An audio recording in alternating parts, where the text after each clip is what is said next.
Maulan na tanghali po sa ating lahat mga ka-MJ. Para natin nagtitinda dito ng ice cream or ice candy No, di ba? May dala-dala tayong cooler. Tapos nakapayong. So ngayong tanghali po mga ka-MJ ay bibisitahin naman po natin muli si Tatay Ronnie po. No? At yun, mag-ano lang kami mga ka-MJ, may maglilinis lang po kami. No? Dito, lalo na dito sa dinadaanan namin talagang napakasukal na po. Puro talahib. Tapos kung ano pa po yung ibang magagawa namin, no. At unti-unti na po namin inaayos mga ka-MJ para sa kanilang salo-salo, no, na maging maayos, na maging masaya silang pamilya. So kahit umulan po mga ka-MJ, napakadulas yung daan pero tuloy po rin po tayo, no. Yan, may dala-dala tayong uling, kabilaan po para sa aming pagkain mamaya pagkatapos ng aming gagawin. Lalo na po mga ka-MJ, last time grabe po yung aming pinuntahan.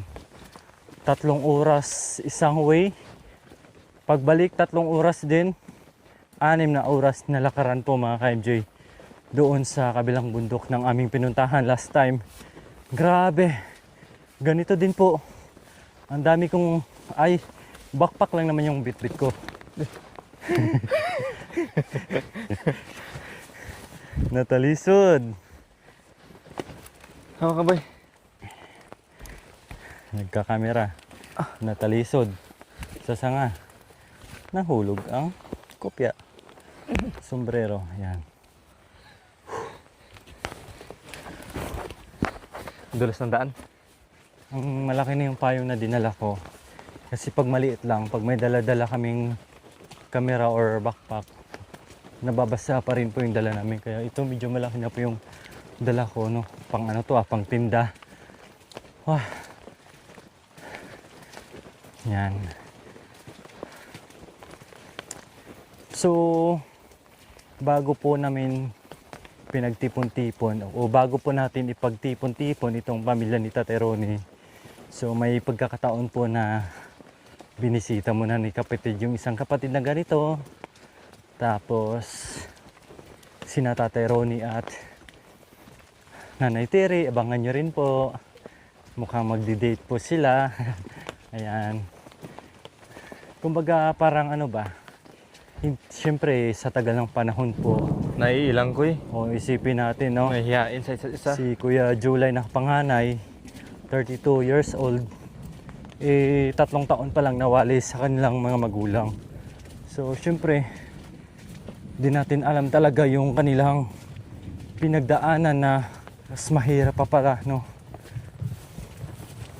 Kaya ang ginawa namin, pinagbanding-banding mo muna namin sila kahit papano po ay hindi. Kahit ngayon nga po medyo naiilang sila.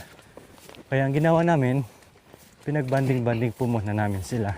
Kuy, kita mo aso? Ayun yung aso ni Kuya Rod, oh. Yung pinapakain niya. Ang layo pa ng pinanggalingan, doon pa yan. So ngayon, tinatanong niya kung sino Punta ka doon kay ano mo. ang may-ari niyan. Punta ka doon kay Bossing. busing mo. Nagpapahawak na sa ulo yan eh. Huwag sa atin, baka mamaya kagatin pa tayo. Pero sa akin ko, pag nilalapitan ko, lumalayo. Punta ka doon. Ayan, so nakakatuwa, no? Kasi grabe po pala yung kanilang pinagdaanan. Lalo na yung mga magkakapatid na super kawawa po talaga. Kalain mo, ilang taon ka pa lang, may pusod pa lang, grade 1 pa lang, 3 taon pa lang, inawalay ka na sa mga magulang mo. So ito yung masukal dito, Koy. No? Koy. Kaya thanks God sa pamamagitan po ng Team Lori, kahit papaano ay hindi pa huli ang lahat para sila ay magsama-sama, no? Napakabait po talaga ni Lord. Kaya abang-abangan na lang po natin kung ano po yung magandang mangyari. So ito yung dinadaanan namin, napakasukal po. Pumapasok na sa mata to. Tapos may mga makakating part pa to. Kaya titingnan natin mamaya, tatabasin namin to para pag may mga bisita na pumupunta rito, hindi na po sila mahihirapan.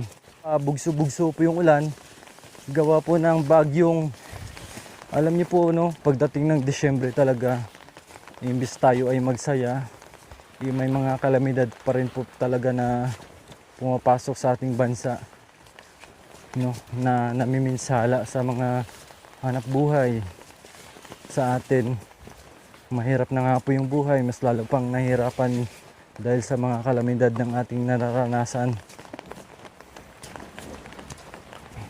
Kaya tayo, magsipag lang, magdasal, magsipag, sariling sikap, may awa ang Panginoon, tayo makakaahon din, no? Kung ano may problemang, syempre mga problema normal lang sa atin yan.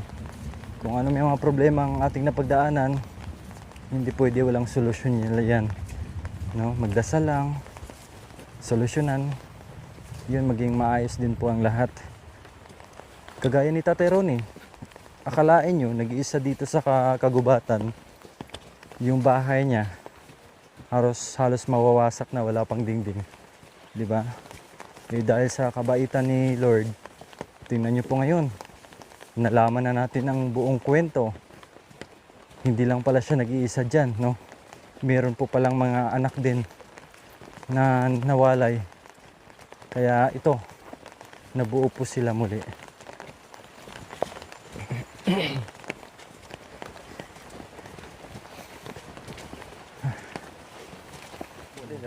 So ayun po pala mga ka-MJ, doon po sa pagsundo namin kina Binbin at Marwin na may daladalang bata. May nag-comment po doon na si cameraman daw ang magbitbit sa bata.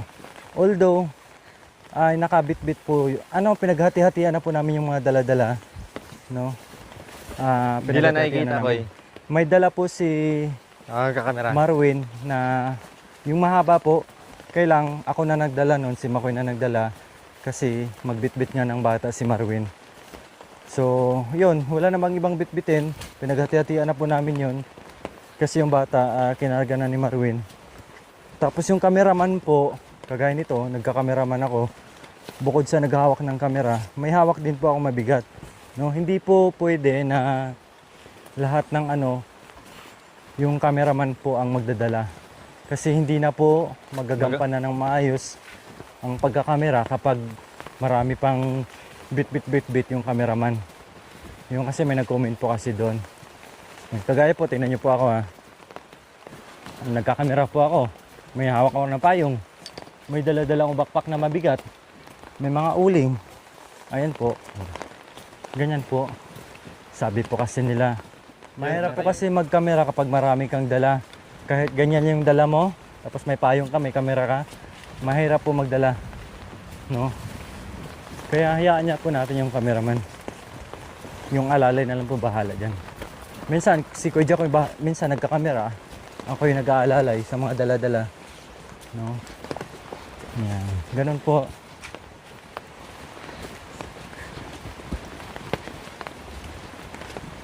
So medyo malapit na po tayo dito kay Tatay Ronnie.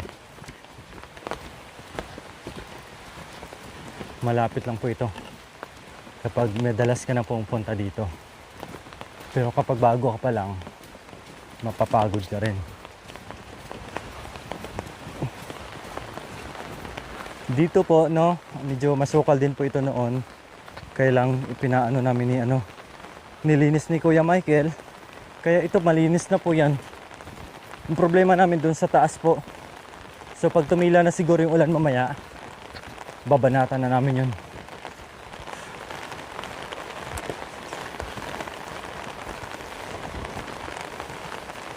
Ayan. Pag ganito yung panahon, naku, ang sarap mamitas ng mga gulay-gulay. Kahit ulam mo, laswa lang, papaya, malunggay, may sabaw na po. Sarap na nun. Tapos matulog ka, magpahinga ng maayos, solve na. Mga ka-FJ, maraming salamat po sa sumusuporta kay Makoy and Jacoy. Grabe, napakasulit nyo. Wala kaming masabi, kundi ang buong pusong pasasalamat sa inyong pagsuporta din po sa aming channel, no? Hindi lang po kay Madam Lore, kundi sa amin din. Kaya thank you very much po, no? Basta ano lang, mag-ingat lang po tayo palagi, magdasal, magtiyaga, maging okay din po ang lahat. Ayan po, nandito na po kami kay Tatay Ronnie. Lumaki na yung bahay ni Tatay Ronnie, may extension na. May duyan. Naglagay ng duyan si Tatay Ronnie. Ang radyo nabasa. May duyan, may duyan, unan. kinabit pala dyan. Walang tao. Siguro si ano, si Bintot.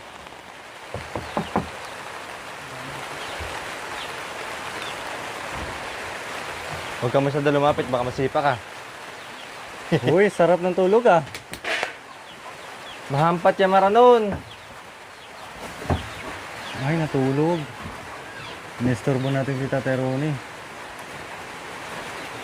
Yung cool drink feed niya, hindi niya naman ginamit, no? Yung tinabi niya. Minsan ginagamit, ligpit na naman niya. Siguro si Kuya Bintot natutulog dyan. Oo, sa duyan siguro. Siguro. Ng kape. Uy, juice na nakalagay sa tabo. May picture sila. Nabulo kayo? Ha? May sinaing. Oh, may sinaing. May ulam. Wow, may tira pa. Uy, may sampalok. Nilagyan ng sampalok. Sarap Buti naman, ah. pampasim. Pampaasim. Galing ah. Madiskarte talaga kayo, no? Nakaraan nandito yung mga pinggan. Pinasok na naman yung Tatay Ronnie. Radyo, nabasa. Agday.